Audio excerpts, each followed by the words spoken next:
ओम भगवते वासुदेवाय नमः। प्रेम से बोलिए लक्ष्मी नारायण की जय हो। एकादशी व्रत को सभी व्रतों में सर्वश्रेष्ठ माना गया है।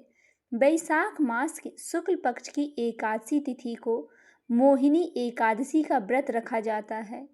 इस दिन जगत के पालनहार भगवान विष्णु के मोहिनी स्वरूप की पूजा की जाती है। पुराणों में इस व्रत को अत्यंत पुण्यदायी और कल्याणकारी बताया गया है। इस दिन पूरी श्रद्धा से व्रत रखने और कथा का पाठ करने से जीवन के सभी कष्ट दूर हो जाते हैं और पापों से मुक्ति मिल जाती है और मोक्ष की प्राप्ति होती है। आइए विस्तार से जानते हैं मोहिनी एकादशी व्रत की कथा। युधिष्ठिर जी के पूछने पर भगवान श्री कृष्ण ने बताया कि परम बुद्धिमान श्री रामचंद्र जी ने महर्षि वशिष्ठ से यही बात पूछी थी जिसे आज तुम मुझसे पूछ रहे हो। भगवान श्री राम जी को वशिष्ठ जी ने बताया कि वैशाख मास के शुक्ल पक्ष में जो एकादशी होती है उसका नाम मोहिनी है।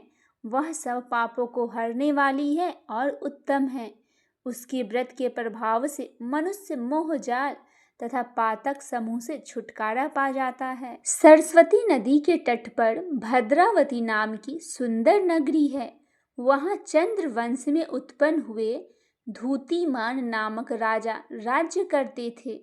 उसी नगर में धनपाल नामक का धनाध्यक्ष और परिपूर्ण समृद्धिशाली एक वैश्य रहता था। वह सदा पुण्य कर्म में ही लगा रहता था। दूसरों के लिए कुआं, मठ, बगीचा, पोखरा और घर बनवाया करता था। वह सदा भगवान श्री हरि विष्णु के भक्ति में लगा रहता था। उसके 5 पुत्र थे। पहले पुत्र सुमना, धूतिमान, मेधावी, सुकृति तथा धृष्टि बुद्धि थे। धृष्टि बुद्धि वैश्य का 5वां पुत्र था। वह सदा बड़े बड़े पापों में ही लिप्त रहता था। वह वैश्याओं से मिलने के लिए ललायित रहता था। न तो वह देवताओं को पूजन करता था और ना ही पितरों और ब्राह्मणों को सत्कार किया करता था। एक दिन वह वैश्या के साथ घूमते हुआ दिखा। पिता ने उसे देख लिया और उसे घर से निकाल दिया। परिवार के अन्य लोगों ने भी उसका परित्याग कर दिया। अब उसके जीवन में कष्ट पर कष्ट आने लगे और इधर उधर भटकने लगा। एक दिन वह भटकता भटकता महर्षि कौंडिन्य के आश्रम पर जा पहुंचा। तब वैशाख महीना चल रहा था। कौंडिन्य ऋषि गंगा जी में स्नान करके आ रहे थे। तभी धृष्टि बुद्धि उनके पास गया और हाथ जोड़ बोला, ब्राह्मण, मुझ पर दया करके कोई ऐसा व्रत बतलाइए जिसके पुण्य के प्रभाव से मेरी मुक्ति हो जाए। कौंडिन्य जी बोले कि वैशाख के शुक्ल पक्ष के मोहिनी नाम से प्रसिद्ध एकादशी का व्रत करो। मोहिनी एकादशी के दिन उपवास करने पर प्राणियों के अनेक जन्मों के किए हुए महापाप नष्ट हो जाता है। मुनि का यह वचन सुनकर धृष्टि बुद्धि का चित्त प्रसन्न हो गया। उसने कौंडिन्य जी के उपदेश से विधि पूर्वक मोहिनी एकादशी का व्रत किया। इस व्रत के करने से वह निष्पाप हो गया और दिव्य देह धारण कर गरुड़ पर आरूढ़ हो सब प्रकार के उपद्रवों से रहित हो श्री विष्णु धाम को चला गया। इस प्रकार यह मोहिनी एकादशी का व्रत बहुत उत्तम है। इसके पढ़ने और सुनने से सहस्त्र गौदान का फल इसके पढ़ने और सुनने से सहस्त्र गौदान का फल मिलता है। बोलिए भगवान लक्ष्मी नारायण की जय हो। श्री कृष्ण जी महाराज की जय हो। आइए भक्तजनों सुनते हैं भक्त और भगवान की कथा। बहुत साल पहले की बात है। एक आलसी लेकिन भोला भालक युवक था। आनंद नाम था। दिन भर कोई काम नहीं करता था, बस खाता ही रहता था और सोया करता था। घर वालों ने कहा कि चलो जाओ, निकलो घर से, कोई काम धाम करते नहीं हो, बस पड़े रहते हो। वह घर से निकलकर यूं ही भटकते हुए एक आश्रम में पहुंचा। वहां उसने देखा कि एक गुरुजी और उनके शिष्य कोई काम नहीं करते, बस मंदिर की पूजा करते हैं। उसने मन में सोचा कि यह बढ़िया है, कोई काम धाम है नहीं, बस पूजा ही तो करना है। गुरुजी के पास जाकर पूछा, क्या मैं यहाँ रह सकता हूँ? गुरुजी बोले, हाँ, क्यों नहीं रह सकते, लेकिन मैं कोई काम नहीं कर सकता हूँ।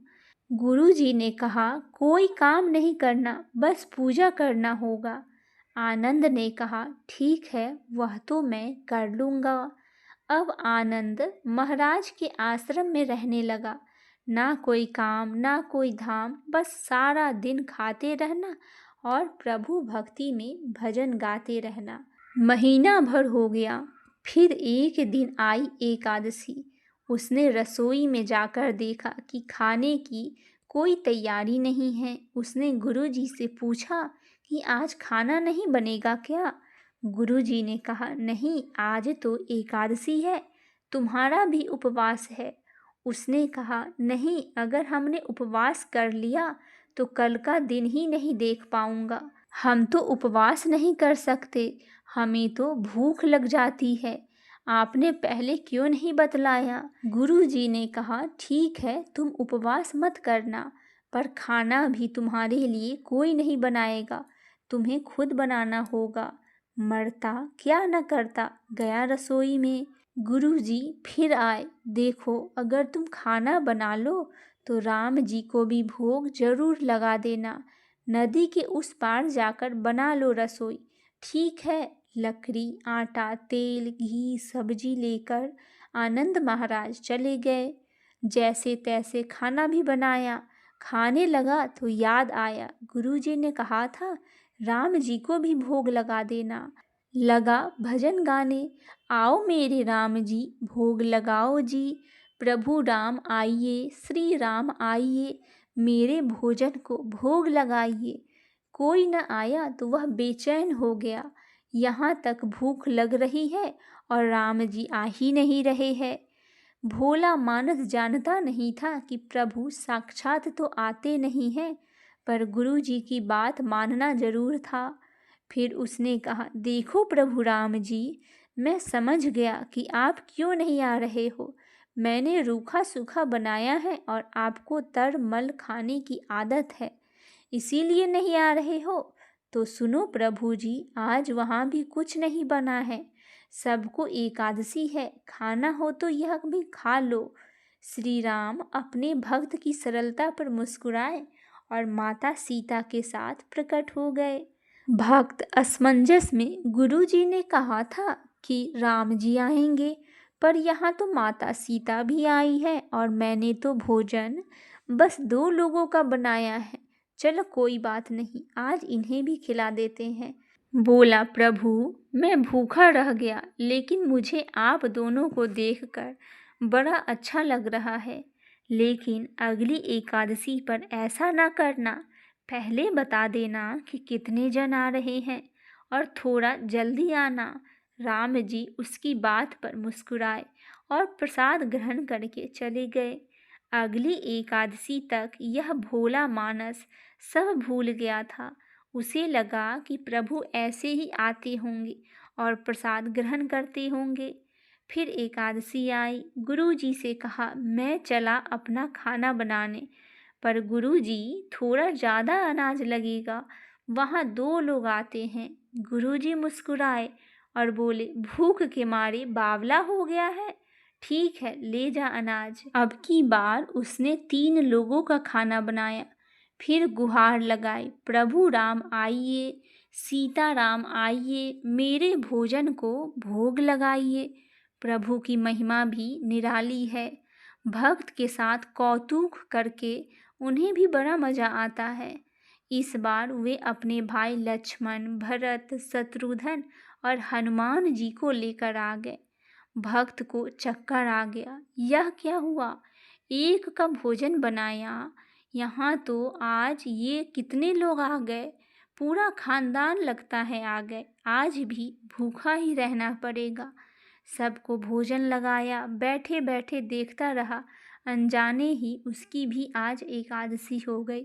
फिर अगली एकादशी आने से पहले गुरुजी से कहा, गुरुजी, ये आपके प्रभु राम जी अकेले क्यों नहीं आते?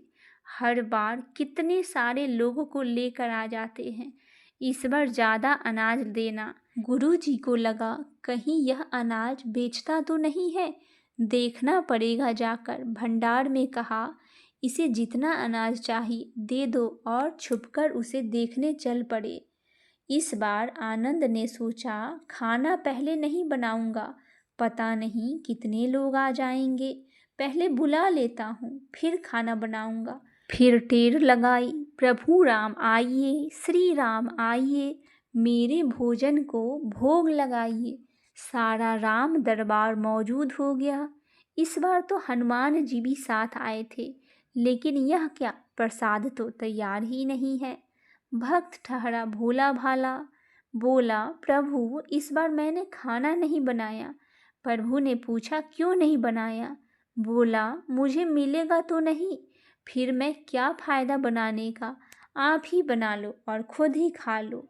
राम जी मुस्कुराए, सीता माता भी गदगद हो गई उसके मासूमियत को देखकर। लक्ष्मण जी बोले, क्या करे प्रभु जी? प्रभु बोले, भक्त की इच्छा है पूरी तो करनी ही पड़ेगी, चलो लग जाओ काम में। लक्ष्मण जी ने लकड़ी उठाई, माता सीता आटा सानने लगी। भक्त एक तरफ बैठकर देखता रहा। माता सीता रसोई बना रही थी तो ऋषि मुनि यक्ष गंधर्व प्रसाद लेने आने लगे। इधर गुरुजी ने देखा खाना तो बन नहीं रहा है, भक्त एक कोने में बैठा है। पूछा, बेटा क्या बात है, खाना क्यों नहीं बनाया? बोला, अच्छा किया गुरुजी आप आ गए, देखिए कितने लोग आते हैं प्रभु के साथ। गुरुजी बोले, मुझे तो कुछ नहीं दिख रहा तुम्हारे और अनाज के सिवा।